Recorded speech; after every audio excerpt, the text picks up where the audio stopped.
ABP माझा, उघडा डोळे बघा नीट. नमस्कार, मी राहुल कुलकर्णी. एबीपी माझाच्या या डिजिटल प्लॅटफॉर्मवरती तुमचं स्वागत आहे. खरं म्हणजे सगळा भारत देश हा ऑस्ट्रेलियाच्या विरोधामध्ये, मी त्याला असं ट्विटमध्ये म्हटलं की this is the arrival of new Indian breed which one is a fearless one, ज्याला कशाचीच भीती नाही आहे. सो सगळा देश एकीकडे आपल्या भारतीय यंग टीमनी मराठमोळ्या अजिंक्य रहाणे याच्या नेतृत्वाखाली जो विजय मिळवला त्याचं सेलिब्रेशन करत असताना मी जाणीवपूर्वक हा विषय घेऊन आलो. कारण मला असं वाटतं की सर्वसामान्य शेतकऱ्यांच्या आणि एकूणच ज्याला इकॉनॉमिकल सेन्स आहे किंवा ज्याला अशा गोष्टी समजून घ्यायच्यात की ज्याला बिहाइंड कर्टन खूप घडत असतात, अशा सगळ्या मंडळींसाठी आजचा हा विषय महत्त्वाचा आहे. काल फार योगायोगाने काल ग्रामपंचायतीच्या निवडणुका असून सुद्धा, बाय द वे, जो विषय तुम्हाला टॅग केलेला आहे, आत्ता जवळपास 500 ऑडियन्स आपले जोडले गेलेले आहेत. जो विषय टॅग केला गेलेला आहे, सर्वांना विनंती आहे की कृपया तुम्ही ह्या विषयाशी निगडीत असलेला कोणताही प्रश्न पोस्ट करा. आपण प्रयत्न करू की ह्या प्रश्नाची उत्तरं आपल्याला कशी देता येतील. मी पुन्हा म्हणतोय की हा प्रश्न आणि हा मुद्दा महाराष्ट्रातल्या सर्वसामान्य शेतकऱ्याच्या दृष्टीनं जेवढा महत्त्वाचा आहे तेवढाच तो राज्य आणि केंद्र सरकारमध्ये जे धोरणकर्ते आहेत त्यांच्या दृष्टीनं महत्त्वाचा आहे, आणि म्हणून तो समजून घेऊ. संभाजी पाटील, नमस्कार, गुड आफ्टरनून. राईट. सो तो जो विषय आहे तो विषय कसा सुरू झाला तर आपल्या सर्वांना माहिती आहे की पीक विमा ही गेली दशकभरापासनं, इनफॅक्ट 2 दशकापासनं सातत्यानं यानं त्या स्वरूपात गाजत असलेली, हे सांगतोय पीक विमा कधी मिळणार त्यासाठीच आपण हा लाईव्ह घेऊन आलेलो आहोत. तो असा विषय आहे की तो यानं त्या स्वरूपामध्ये काही ना काही कारणामुळं, मग कधी तुमची जी पीक पाहणी झाली त्या पीक पाहणीतल्या महसुली विभागाने केलेल्या गोंधळामुळं, कधी वेगवेगळ्या कंपनींनी घेतलेल्या वेगवेगळ्या भूमिकेमुळं सतत चर्चेत आणि बऱ्याच वेळेला वादग्रस्त राहिला. अजिनाथ सावंत, नमस्ते. सो गेली 2 दशकानंतर तो मुद्दा जसा 2 दशकं चर्चेत होता तसा श्री नरेंद्र मोदी यांचं देशामध्ये सरकार आल्यानंतर एक बदल झाला. पूर्वीची जी शासकीय कंपनी होती की ज्या कंपनीच्या माध्यमातून पीक विमा दिला जायचा, तो व्यवहार पूर्ण व्हायचा, त्याच्यात आता खाजगी कंपन्या आल्या. त्याच्यामध्ये मग HDFC आली, ICICI आली, बजाज आली, रिलायन्स आली, सो अँड सो फोर्थ, काही सरकारी कंपन्या पण आल्या. सो ह्या सगळ्या कंपन्यांना साधारणपणे 2015 पासून एक जिल्हा तो त्यांनी निवडला आणि त्या जिल्ह्याच्या मर्यादेत ह्या पीक विम्याचे व्यवहार होऊ लागले. यस, मी तुम्हाला सांगतोय की पीक विमा कंपन्यांचे निकष काय आहेत. प्रश्न टाका. यस, प्रश्न टाका. मी बघतोय तुमचे बरेचसे प्रश्न मिळतील, कधी मिळतील याच प्रश्नाचं तो उत्तर घ्यायचं आहे आपल्याला. सो काल काय झालं की मी आमच्या जिल्हा कृषी अधीक्षक कार्यालयामध्ये जाऊन तो जो गेल्या काही दिवसापासून तो जो 72 तासाचा मुद्दा आहे तो नीट समजून घ्यायचा प्रयत्न केला की 72 तासच का.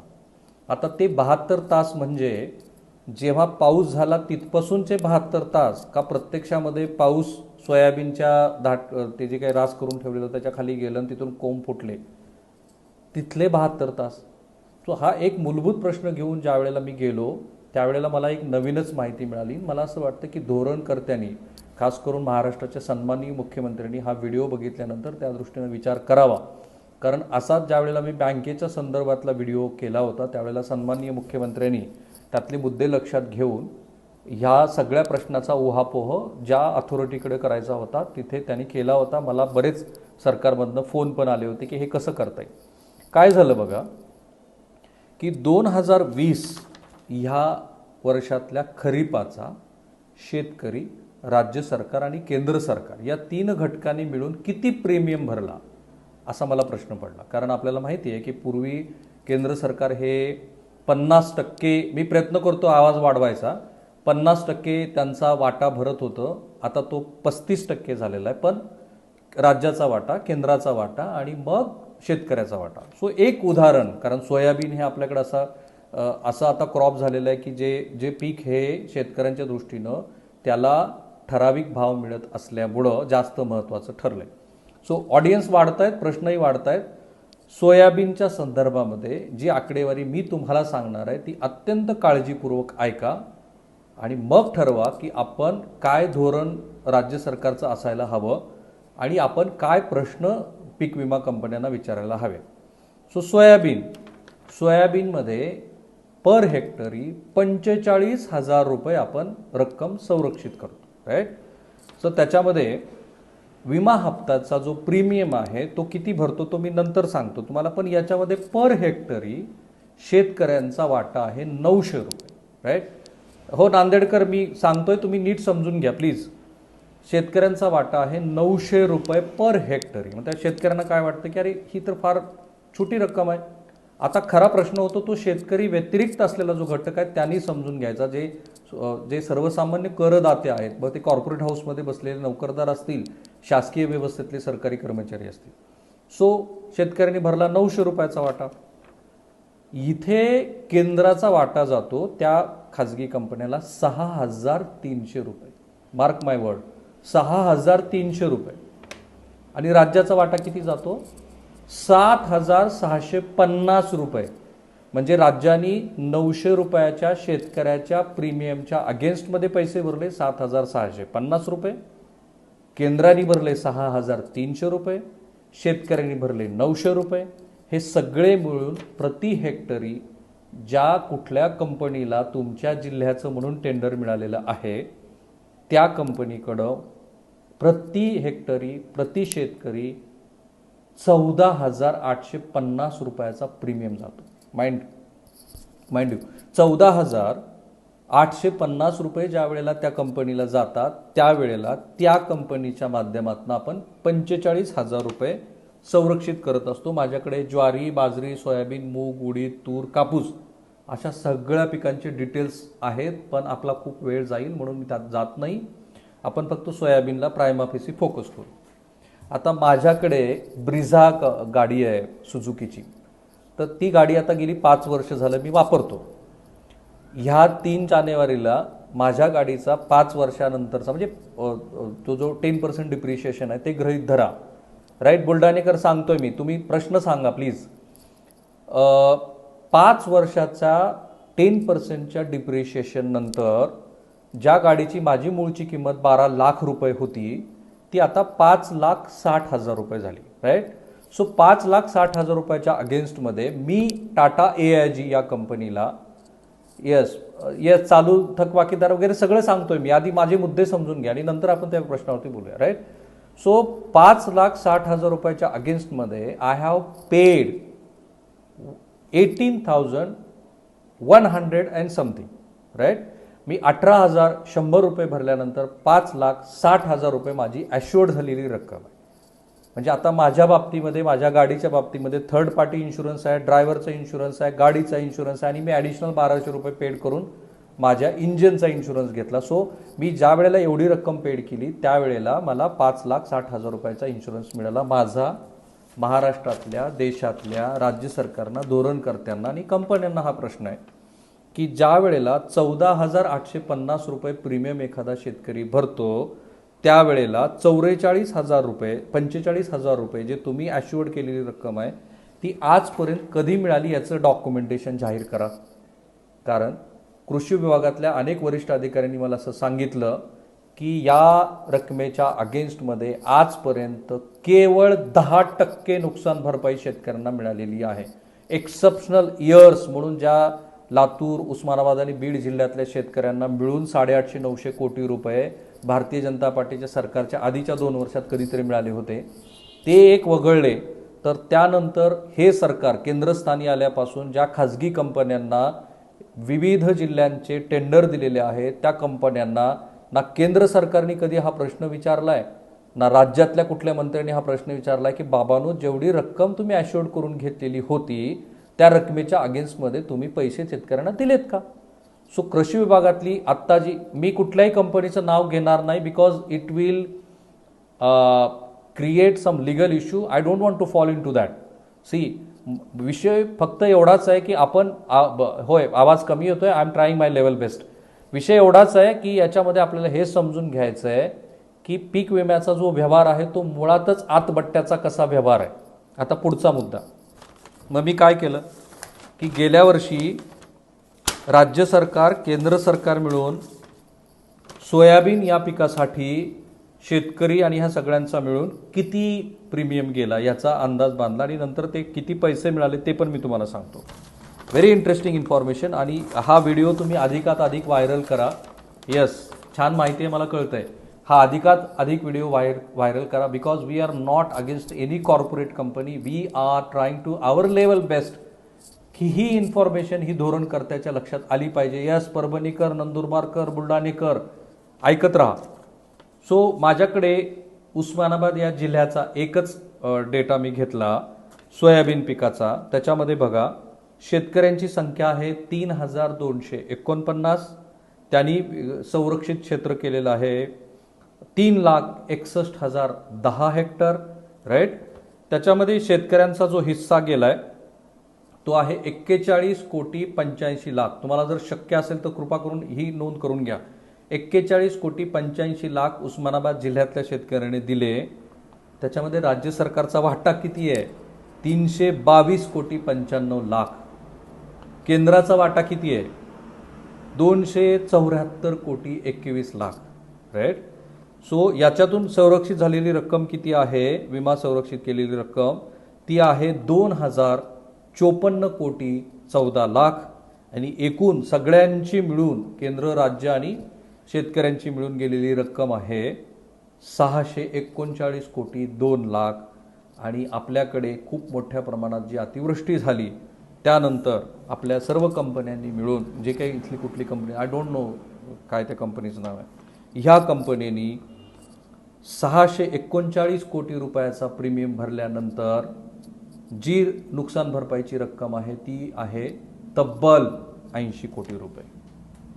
639 कोटीच्या अगेन्स्टमध्ये इथल्या शेतकऱ्यांना मिळालेली रक्कम आहे 80 कोटी रुपये. राईट. सो ही सगळ्यात मोठी लुबाडणूक ठरू शकते जर याचा नीट कुणी विचार केला आणि हे असं का म्हणून प्रश्न उपस्थित केले तर.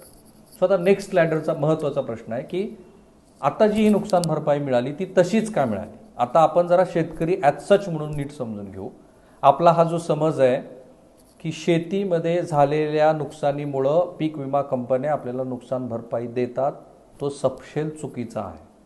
दोन पद्धतीनं पीक विम्याच्या नुकसानीचे आपल्याला पैसे मिळतात. एक, तुमचं जे सरासरी आटपाडीकड डाळिंब विम्याच्या बद्दलची माझ्याकडे माहिती नाही आहे, कारण मी फळबागांच्या संदर्भातली आकडेवारी जाणीवपूर्वक घेतलेली नाही आहे. पुढच्या टप्प्यामध्ये हा प्रयत्न मी करेन. राईट. सो दोन पद्धतीनं आपल्याला पीक विम्याची नुकसान भरपाई मिळते. एक, तुमचं जे ॲक्च्युली घसरलेलं उत्पन्न आहे त्याच्या 70% जर नुकसान झालं तर. पण आता मी ज्यावेळेला काल हे सगळं समजून घेतलं त्यावेळेला माझ्या असं लक्षात आलं की मुळामध्ये नैसर्गिक आपत्ती आल्यामुळेच आपल्याला नुकसान भरपाई मिळालेली आहे आणि त्याला तुम्ही आणि मी दोघं पण जबाबदार आहोत. ते कसे आहोत ते समजून घेऊ. सो हे पीक विम्याचं गणित काय आहे? पीक विम्याचं गणित असं आहे की एक ठोकताळा आहे. तो ठोकताळा असा आहे की उंबरठा उत्पन्न वजा चालू वर्षाचं सरासरी उत्पन्न भागिले उंबरठा उत्पन्न, ही एक टॅली तयार झाली. त्यालाच ते जे काही येईल त्याला पुन्हा गुणायचं आहे विम्याची जी काही रक्कम आहे ती संरक्षित केलेली. आपला तुमचा माझा प्रॉब्लेम असा झाला आहे आणि लोक कानूनाचं राजकारण करण्याच्या आपल्या राजकारण्यांच्या सवयीमुळं आणि आपण त्यांना फोन करून जो दबाव देतो त्याच्यामुळं आपला प्रॉब्लेम असा झाला की आपण असं केलं की समजा 5 वर्षाचा स्पॅन आहे. 5 वर्षाच्या स्पॅनमध्ये 3 वर्ष ही नॉर्मल इयर साधारण उत्पन्नाची वर्ष आहेत. त्यावेळेला एका सर्कलमध्ये जे 10 सॅम्पल घेतले जातात त्या 10 सॅम्पलमध्ये आपण लोकनेत्यांना फोन करून किंवा लोकनेत्यांनी लोक अनुनयाची भूमिका घेतल्यामुळं आपण आपलं सरासरी उत्पन्न हे कमी दाखवलं. म्हणजे आता समजा माझ्याकडे 9 एकर क्षेत्र आहे. माझ्या 9 एकर क्षेत्रामध्ये जर मी सोयाबीन लावला असेल आणि माझ्या शेतामध्ये जर ती मंडळातल्या 10 पैकी 1 पाहणी झाली तर मी काय केलं? मी सांगितलं की अरे माझे जे कट्टे आहेत ते कमी दाखव. ते कमी दाखवले आणि तिथे आपण एका अर्थाने आपलं नुकसान करून घेतलं. का? तर ज्या वेळेला तुमचं सरासरी उत्पन्न कमी येतं त्यावेळेला ज्या वेळेला ॲक्च्युली तुमचं नुकसान झालेलं असतं त्या 5 वर्षातल्या आय थिंक 7 वर्षातल्या 5 वर्षाची सरासरी काढली जाते. जर तुम्ही आणि मी मुळातच उत्पन्न कमी दाखवत असू तर ते अल्टिमेटली उत्पन्न कमी येणार आहे तुमचं. सो शेतकरी बांधवांनो, तुम्ही हा मुद्दा समजून घ्या आणि धोरणकर्त्यांनो आणि महसूल विभागातली मंडळी त्यांनी पण हे लक्षात घ्यायला हवं की कृपा करून तुम्ही कुणाच्याही दबावाला बळी पडू नका, कारण अल्टिमेटली हे शेतकऱ्याचं नुकसान आहे. सो हा जरा दुसरा मुद्दा. आता मला शासकीय पातळीवरच्या अधिकाऱ्याकडनं मिळालेली इनपुट्स काय आहेत. बाय द वे, या संदर्भातली एक याचिका सन्माननीय उच्च न्यायालयामध्ये औरंगाबाद खंडपीठामध्ये सुनावणीला आहे. येत्या 27 तारखेला त्याची सुनावणी होणार आहे. आणि असं सांगितलं जात आहे की ते 3 दिवस जे होते की ज्या काळामध्ये हे पीक विम्याचा इश्यू सुरू होता की हे 72 तास आणि त्याच्यानंतरचे तास, तर आत्ता अशी माहिती मिळते, मी काल कृषी आयुक्तालयामध्ये पण बोललो, तर त्या 72 तासाच्या नंतरच्या स्पॅनमध्ये असलेल्या शेतकऱ्यांना दुर्दैवानं यावर्षी पीक विमा मिळण्याची शक्यता फार कमी आहे, फार कमी आहे. जर तुम्ही लिगल पातळीवरती काही करू शकलात तर ते होऊ शकतं. आणि आत्ता ज्या सन्माननीय उच्च न्यायालयामध्ये खंडपीठामध्ये ही जी याचिका सुरू आहे त्या याचिकेच्या अनुषंगाने ही इन्फॉर्मेशन हे अधिक उपयुक्त असावी, कारण ही फर्स्ट हँड इन्फॉर्मेशन आहे जी ही सगळी मंडळी जी धोरण राबवतात त्यांच्या दृष्टीनं. चांगले प्रश्न येत आहेत तुमचे, सगळ्यांचे प्रश्न चांगले येत आहेत, पण मी त्या प्रश्नांची उत्तरं नंतर देईन. आता मी फक्त इन्फॉर्मेशन शेअर करतो. सो मी काय केलं की गेल्या 3 वर्षातली 2019-20, 2018-19 आणि 2020ची सगळी आकडेवारी मी काढली. आता एक वर्षी की ज्या वर्षी उस्मानाबाद जिल्ह्याला 558 कोटी रुपयाची नुकसान भरपाई मिळाली, त्या वर्षी उस्मानाबाद जिल्ह्यातून जो पीक विमा गेला, जो प्रीमियम गेला, त्याची मी आकडेवारी घेतली. एक फक्त डिस्क्लेमर आहे, हे फक्त शेतकऱ्यांनी भरलेल्या प्रीमियमची आकडेवारी आहे. माझ्याकडे राज्य सरकार आणि केंद्र सरकारने दिलेल्या पीक विम्याची आकडेवारी नाही, म्हणजे प्रीमियमची आकडेवारी नाही आहे. एकट्या उस्मानाबाद जिल्ह्यातल्या हायेस्ट, बरोबर ना प्रवीण, हायेस्ट ज्या वेळेला पीक विमा मिळाला त्यावर्षी शेतकऱ्यांनी भरलेल्या प्रीमियमची रक्कम आहे 522 कोटी 72 लाख रुपये. आणि त्याच्या अगेन्स्टमध्ये शेतकऱ्यांना जो पीक विम्याची नुकसान भरपाई मिळाली आहे ती आहे 558 कोटी 47 लाख रुपये. याचा अर्थ शेतकऱ्यांनी जो प्रीमियम भरला होता त्याच्यापेक्षा काही रक्कम वाढवून आली. डिस्क्लेमर हे की राज्य सरकार आणि केंद्र सरकारने भरलेली जी रक्कम आहे त्या रकमेचा याच्यात समावेश नाही. क्लिअर. महाराष्ट्रातल्या 34 जिल्हा, कारण मुंबईला आपण एक्सक्लूड करतो, Mumbai is a suburban district. So 35 पैकी 34 जिल्ह्यामध्ये मराठवाड्यामध्ये सर्वाधिक पीक विमा भरला जातो. आणि तुम्हाला आठवत असेल किंवा तुम्ही बघत असाल तर पश्चिम महाराष्ट्रामध्ये पीक विम्याच्या संदर्भामध्ये शेतकरी भरत नाही. त्याचं वेगवेगळी कारण आहेत. एकतर तिथे ते रेन शॅडो नाही आहे, सोलापूर जिल्हा एक्सक्लूड करा, बाकीच्या जिल्ह्यातनं तशी ओरड होताना दिसत नाही आहे. आणि महाराष्ट्रामध्ये ज्या जिल्ह्यांचा पॉलिटिकल इन्फ्लुएन्स अधिक आहे ते कोणते जिल्ह्यात हे मी सांगायची तुम्हाला गरज नाही. याचा अर्थ मराठवाड्यातल्या राज्यकर्त्यांनी याकडे लक्ष दिलं नाही का? तर ही सगळी आकडेवारी बघितल्यानंतर असं लक्षात येतं की जेवढ्या क्वांटमनी, जेवढ्या बारकाईनं ह्या प्रश्नाकडे बघायला पाहिजे होतं तेवढं लक्ष दिलं नाही.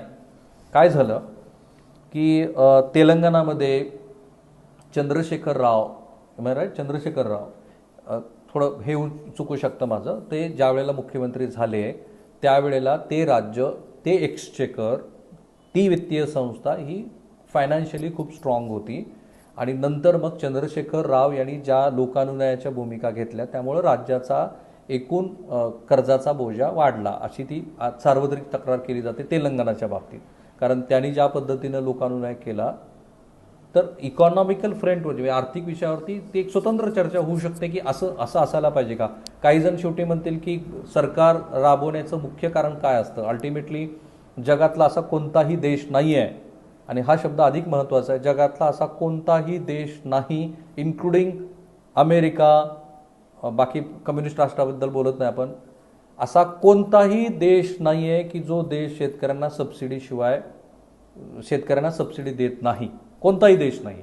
आणि मग WTO वगैरे त्याच्यात जायला नको. सो तेलंगणामध्ये त्यांनी रयतू शेतकरी नावाची एक स्कीम आणली की ज्या स्कीममध्ये 10,000 रुपये प्रति हेक्टरी प्रति शेतकऱ्यांना दिले जातात. माझा तो व्हिडिओ आहे, तुम्ही काढून बघा की त्या 72 तासामध्ये त्या प्रति हेक्टरी 10,000 रुपये प्रति शेतकऱ्यांना दिल्यामुळं काही तेलंगणातले असे शेतकरी की जे US आणि UK वगैरे इतर देशामध्ये राहत होते त्यांना पण बेनिफिट झाला.